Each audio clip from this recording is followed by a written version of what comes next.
Salve a igreja com a graça e com a paz do nosso Senhor, amém? Amém. Aleluia. O presbítero Cornélio está vendo pela fé. Ainda sou seminarista ainda, falta 4 anos. 4 anos. É uma honra estar aqui mais uma vez, meus irmãos, trazendo a palavra do Senhor. Irmãos, convido-os a abrir a palavra do Senhor na primeira carta de Pedro, no capítulo 1, dos versos 1 a 12.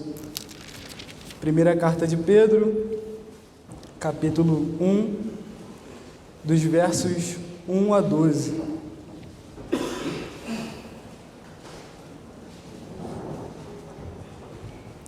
Primeira Pedro 1 ao 12.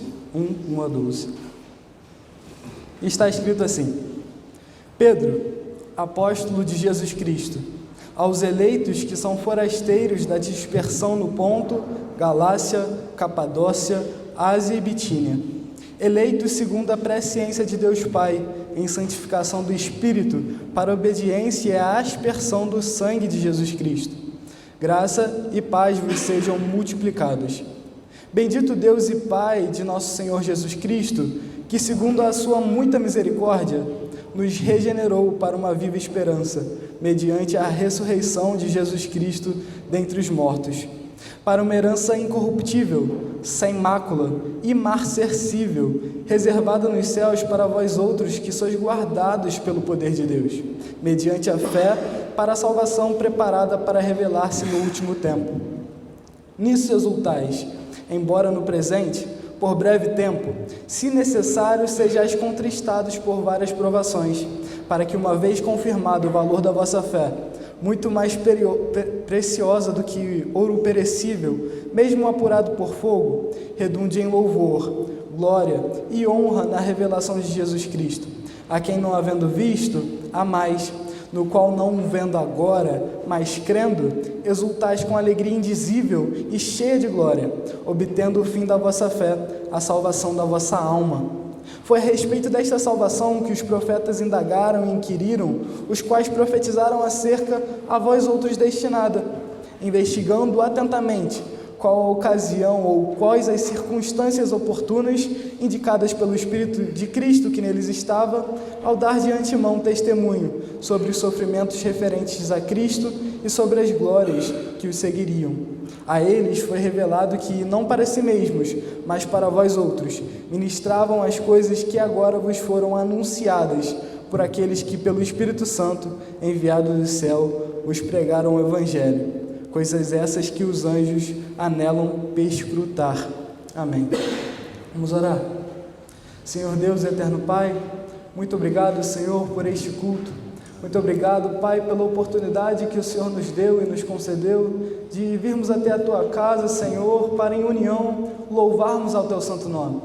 Pai, em nome de Jesus, que os nossos ouvidos, os nossos corações, Senhor, estejam atentos à Tua palavra.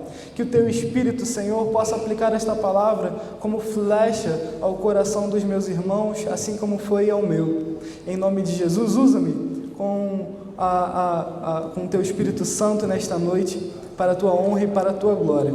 É isso que eu te peço, Senhor, em nome do Teu Filho Jesus, e já te agradeço. Amém, e amém.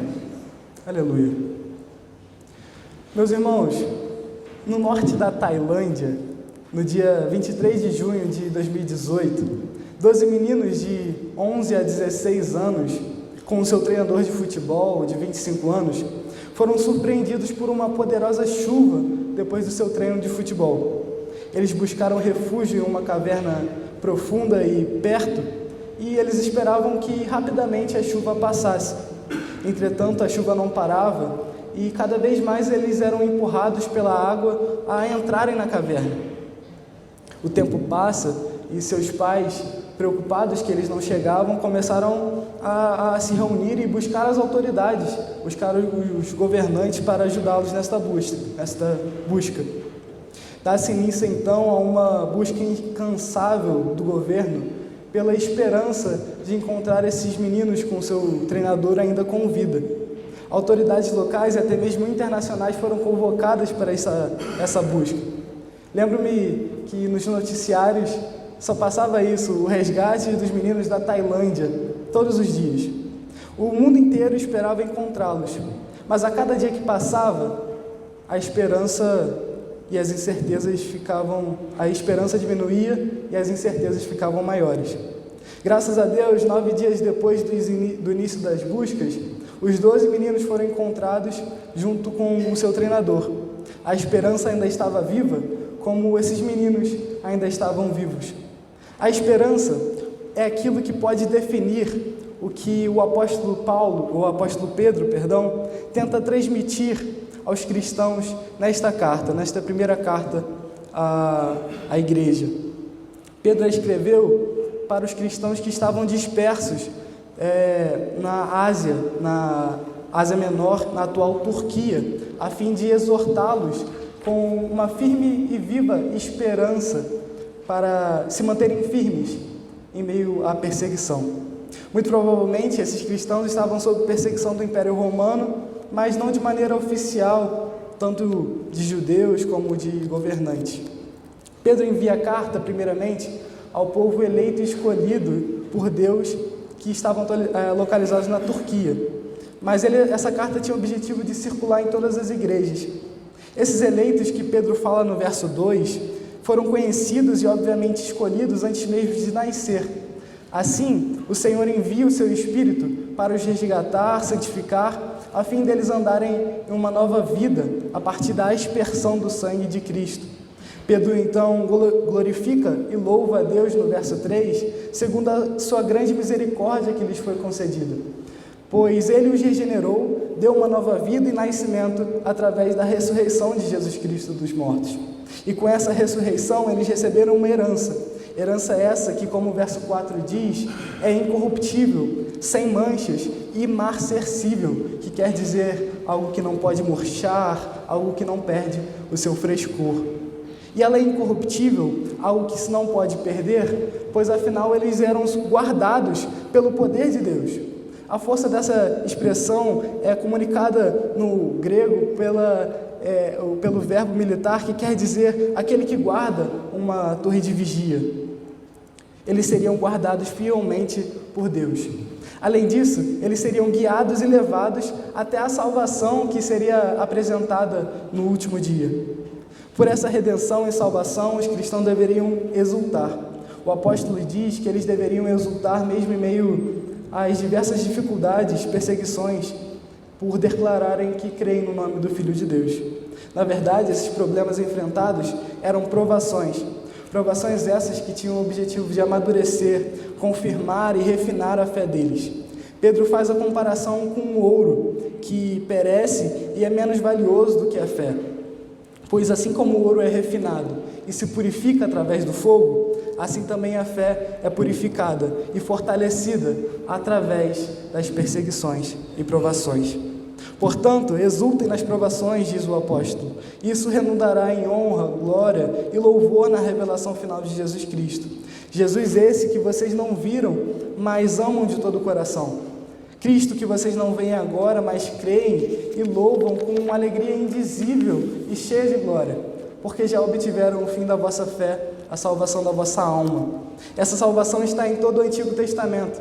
Os profetas, inspirados por Cristo, anunciaram as profecias que apontavam para a redenção no Calvário. O Messias deveria sofrer e depois ser glorificado, exaltado.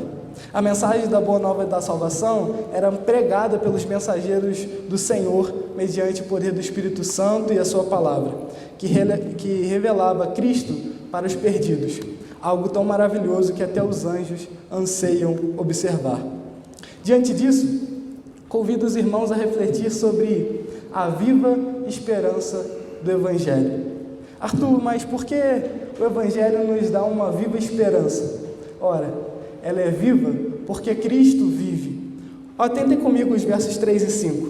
Bendito o Deus e Pai de nosso Senhor Jesus Cristo, que segundo a sua muita misericórdia, nos regenerou para uma viva esperança, mediante a ressurreição de Jesus Cristo dentre os mortos.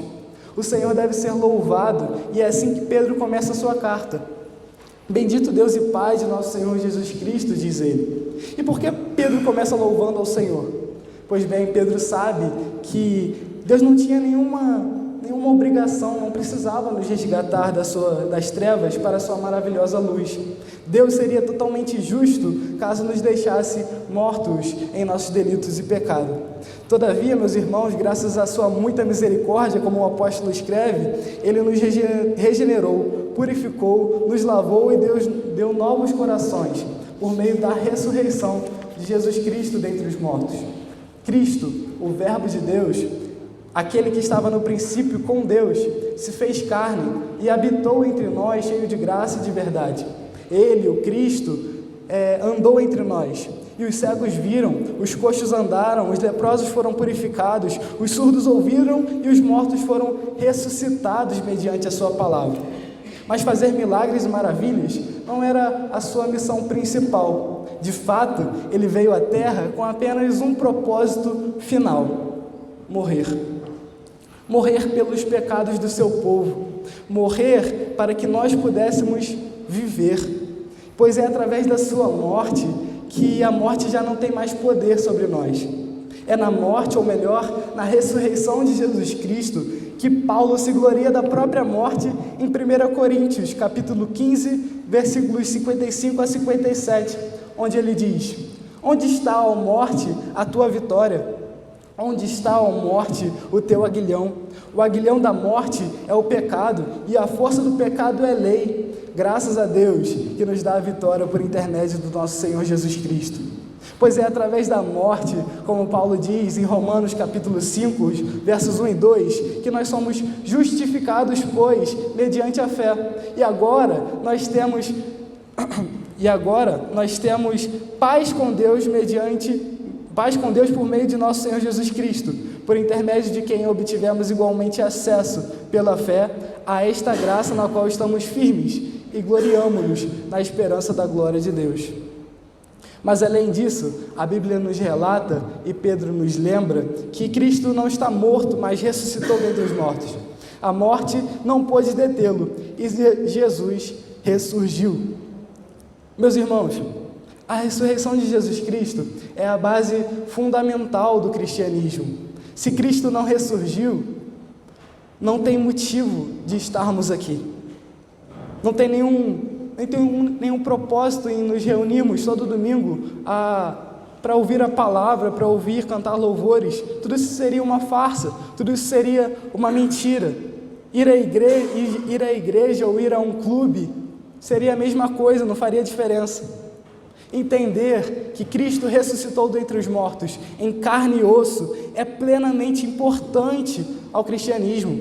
É porque Ele vive em carne e osso que nós temos esperança. Esperança essa de uma herança que não se corrompe, de uma herança que não pode ser manchada nem desprezada. Pedro clama aos cristãos do primeiro século a olharem pela fé para o Cristo ressurreto, porque é nele, é na sua boa nova de salvação, que ele ressuscitou dos mortos, que nós temos viva esperança. Calvino, o reformador do século XVI, escreve: portanto, por mais fracos que venhamos ser, contudo, a nossa salvação não é incerta, porque ela é sustentada pelo poder de Deus. Arthur, a salvação depende da fé. Então quer dizer, se eu tiver mais fé, eu sou salvo, e se eu tiver uma fé pequena, eu posso perdê-la? Não. O que salva não é o tamanho da sua fé, mas é a sua fé depositada na pessoa certa, e nessa pessoa ressurreta, que é Cristo Jesus. Todo mundo tem fé em alguma coisa, mas o que salva é ter fé no Cristo ressurreto em carne e osso. E nós seremos sustentados pela poderosa mão de Deus, guardados por Ele até aquele glorioso dia final. Meus amados, vocês sabem aqueles momentos em que todas as coisas dão errado? Quando nada que você fez na semana ou durante o dia dá certo. Às vezes parece que estamos caminhando sem direção, sem rumo, sem sentido, sem rota. É nesse exato momento que você deve olhar para o Cristo ressurreto, pois é nele que nós temos completa redenção, nele nós somos completos. Porque Cristo vive, você pode ter uma vida plena. Porque Cristo vive e ressuscitou dos mortos com um corpo incorruptível, nós temos a plena certeza que ressuscitaremos no dia final. Porque Cristo vive, nós temos paz com Deus. Porque Cristo vive, meus irmãos, e já se assentou ao trono à destra de Deus, onde Ele governa tudo e todos. Nós temos a certeza que todas as coisas cooperam para o nosso bem. Nós temos a convicção de que a morte não foi capaz de impedir o nosso Deus. E por isso, nem ela pode nos separar do amor de Deus que está em Cristo Jesus. Você pode entregar suas vidas nas mãos de Jesus e você pode descansar nele, você pode confiar nele, pois ele é fiel às suas promessas. É na sua ressurreição que nós ressurgimos dos mortos para uma nova vida. É na sua ressurreição que nós temos viva esperança. Por outro lado, irmãos, temos uma fé viva que espera no Evangelho, pois essa fé também é provada. Viva a esperança do Evangelho, porque é provada. Olha só os versos 6 a 9. Nisso exultais, embora no presente, por breve tempo, se necessário, sejais contristados por várias provações, para que, uma vez confirmado o valor da vossa fé, muito mais preciosa do que ouro perecível, mesmo apurado por fogo, redunde em louvor, glória e honra na revelação de Jesus Cristo, a quem, não havendo visto, amais, no qual, não vendo agora, mas crendo, exultais com alegria indizível e cheia de glória, obtendo o fim da vossa fé, a salvação da vossa alma. Nessa salvação, os crentes deveriam exultar, deveriam alegrar-se, mesmo que no presente eles estejam passando por várias privações, perseguições e problemas. E é óbvio que Pedro sabe que ninguém quer passar por provações, ninguém quer passar por problemas, só um louco que é isso. Mas o que ele está chamando a atenção é que quando o cristão passa por provas, passa por momentos de tristeza, de angústia profunda em seu coração, é que Deus está com ele nesses momentos. É que o Senhor Jesus lhe dá graça e usa essas provações para fortalecer a sua fé. E não só isso, mas atente para o que o apóstolo Pedro escreve um pouco mais à frente, no capítulo 5, verso 10. Ora, o Deus de toda graça, que em Cristo vos chamou à sua eterna glória, depois de terdes sofrido por um pouco, Ele mesmo vos há de aperfeiçoar, firmar e fundamentar. Pedro nos diz que o Senhor iria nos aperfeiçoar, firmar, fortificar e fundamentar através dos nossos sofrimentos. Isso é algo incrível. Hernandes Dias Lopes, no comentário a esta carta, ele escreve assim: a alegria do povo de Deus não provém das riquezas deste mundo, nem do reconhecimento das autoridades. Ao contrário, essa alegria é a despeito das perdas e da perseguição. Não é uma alegria fabricada na terra, mas derramada do céu. Não é uma alegria produzida por prosperidade material, mas resultado de uma herança celestial. Irmãos, quando Satanás saiu para atormentar a Jó, depois de ser isto permitido pelo Senhor, Deus, na prática, estaria trabalhando em Jó e moldando a sua vontade, moldando Jó a sua palavra pelas mãos de Satanás. Como assim, Arthur? Como assim Deus estaria usando Satanás para trabalhar em Jó? Meus irmãos, o nosso Deus é soberano. Abraham Kuyper, grande teólogo e político dos Países Baixos, na segunda metade do século XIX e XX, disse certa vez: não há um único centímetro quadrado em todos os domínios da existência humana sobre os quais Cristo é soberano sobre tudo, ele não reclame, é meu, eu mando aqui, isso é meu, eu faço o que eu quero. O nosso Deus é soberano, Cristo já está assentado no trono.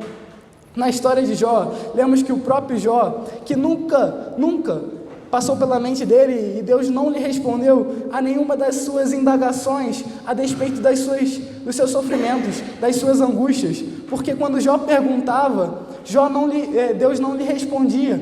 Deus somente afirmou a sua soberania sobre tudo e todos.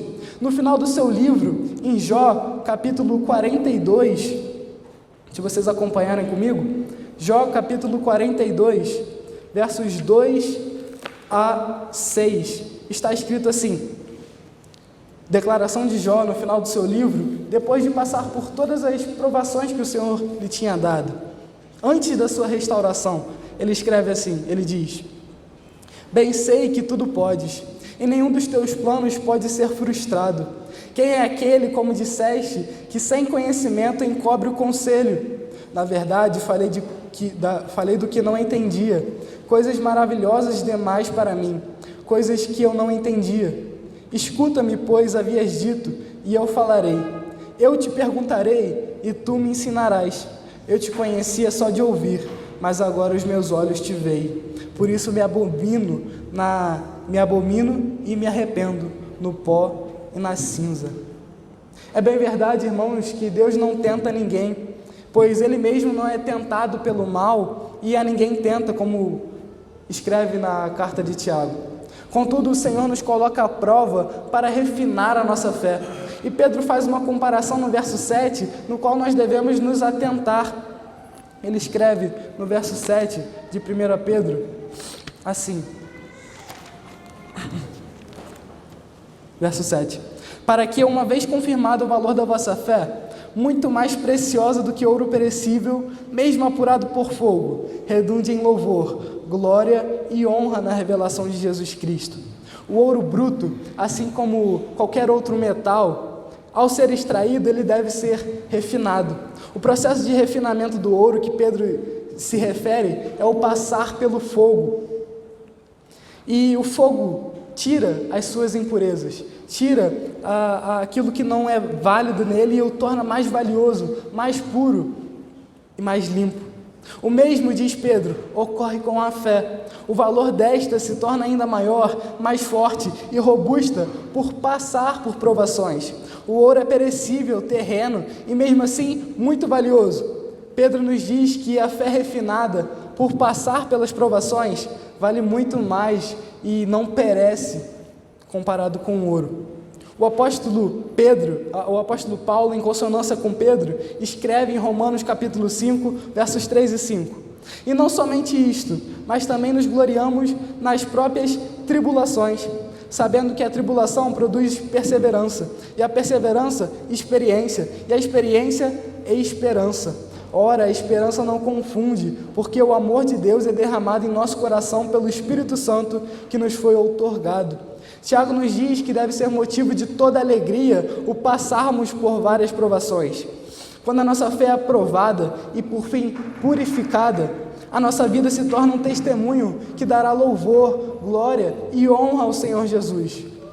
Ou seja, Cristo é glorificado nas suas tribulações, meu irmão.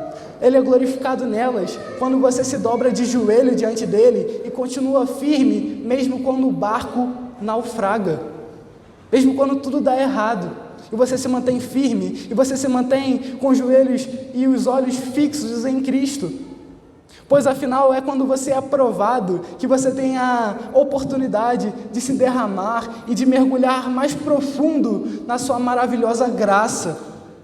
Quando os problemas no seu casamento aparecem, ou surgem problemas com seus filhos, no trabalho, ou mesmo dentro da igreja, mantenha seus olhos firmes no Senhor Jesus Cristo.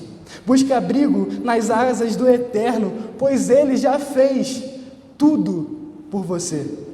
Como vimos nos versos anteriores, nossa esperança é viva porque Cristo vive. E agora ela é viva, pois é nas provações que você experimenta a sua total redenção. Não é isso mesmo que o próprio apóstolo Paulo escreve na segunda carta aos Coríntios, no capítulo 12, verso 8 ao 12, dizendo sobre o mensageiro de Satanás enviado para o esbofetear, sobre o espinho na carne que lhe foi dado, a fim de que ele não se exalte. E está escrito assim, 2 Coríntios capítulo 12, versos 8 a 12.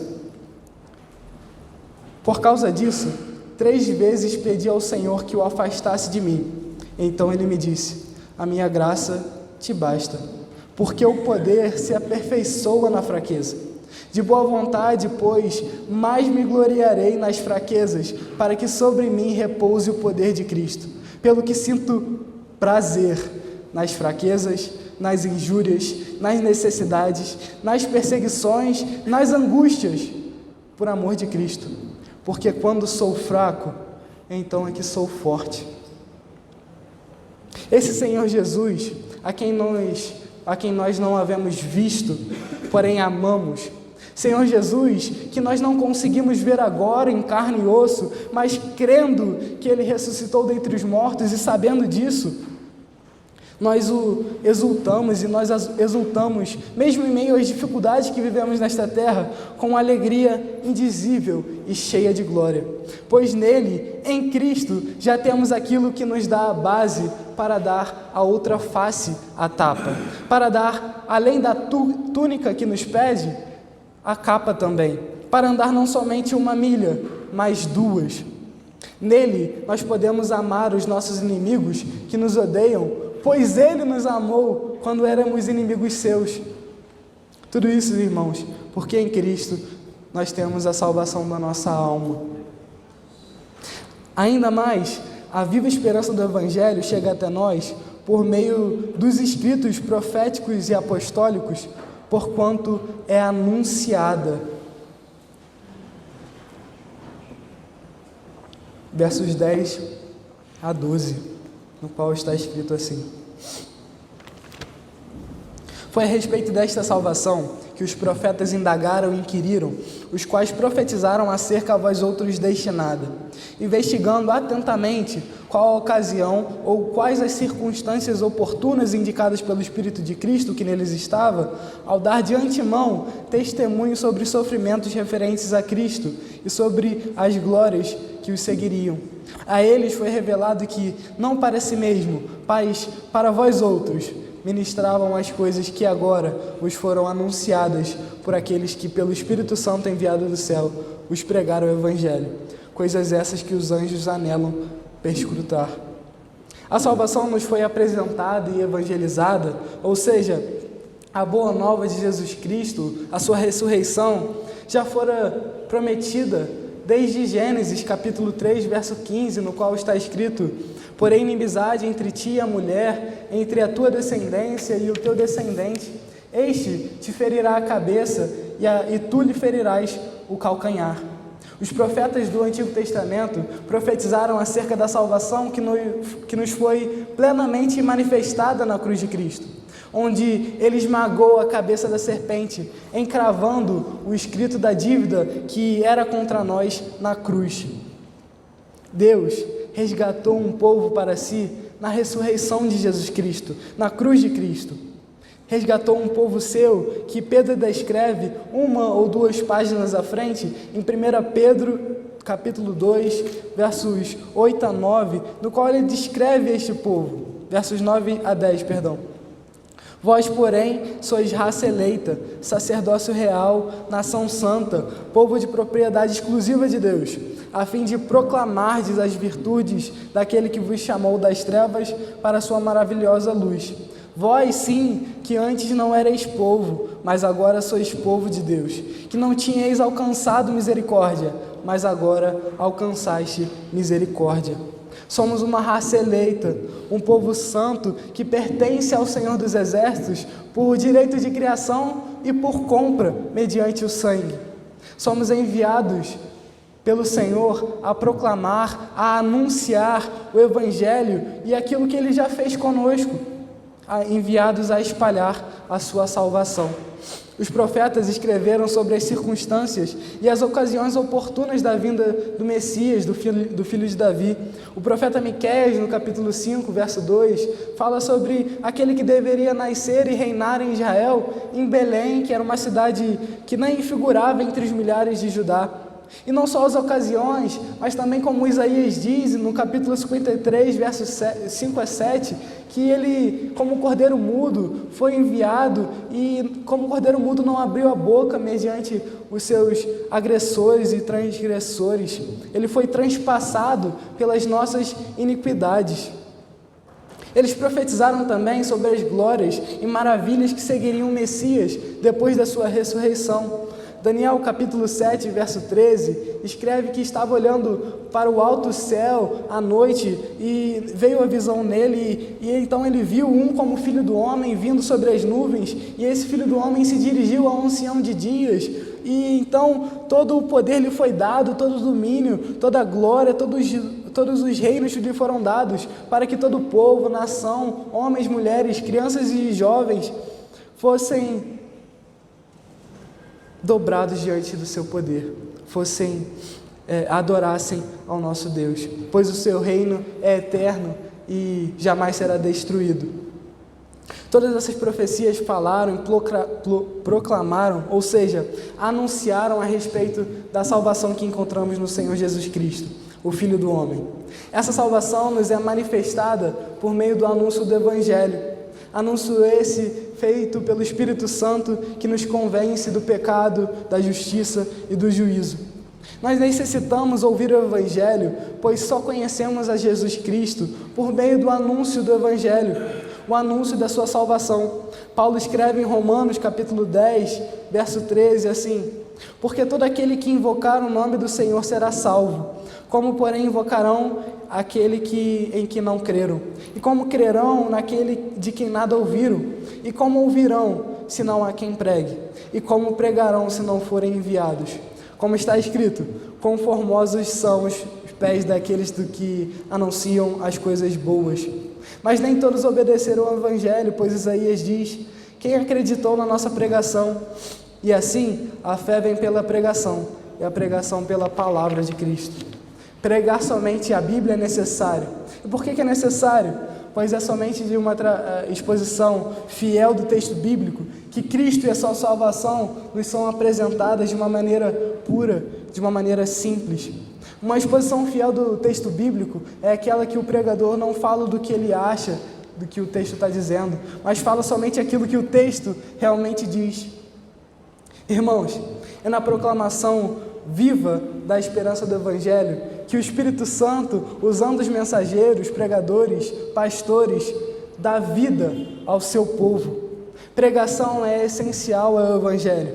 Onde não há uma pregação genuína da palavra de Deus, o povo perece. Nós precisamos da palavra porque é nela que nós encontramos o Cristo e a sua gloriosa salvação. Salvação é essa que até mesmo os anjos anseiam ouvir e atentar.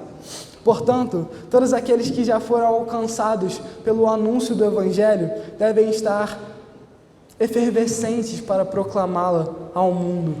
Todos aqueles que já foram alcançados pela graça de Deus, a Bíblia e o Espírito Santo os impelem a anunciar esta viva esperança que o Evangelho lhes trouxe. Aqueles que conhecem e recebem a salvação não conseguem não anunciá-la.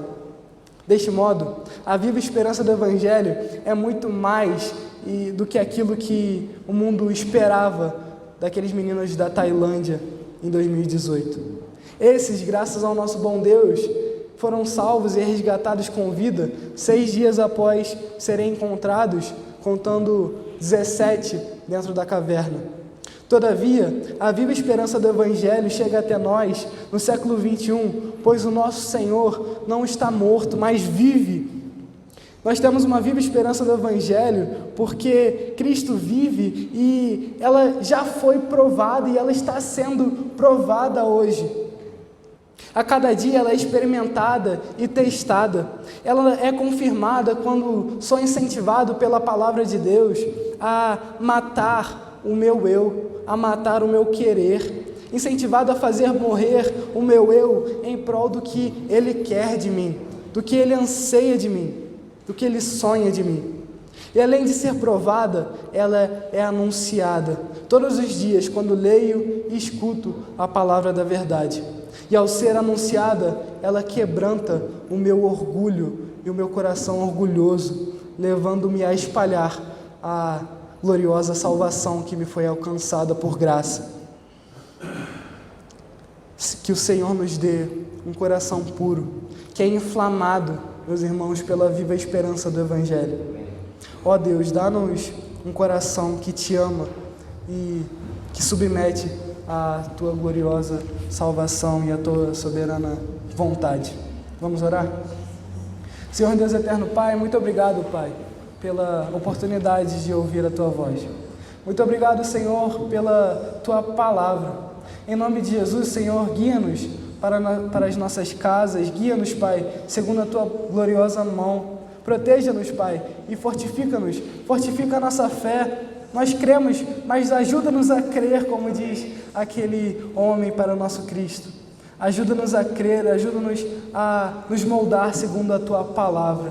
Em nome de Jesus, Senhor, abençoa esta igreja, abençoa todos, abençoa as famílias, segundo a Tua vontade, Deus. É isso que eu te peço, Pai, e já te agradeço. Em nome do Teu Filho Jesus Cristo. Amém e amém. Amém, meus irmãos.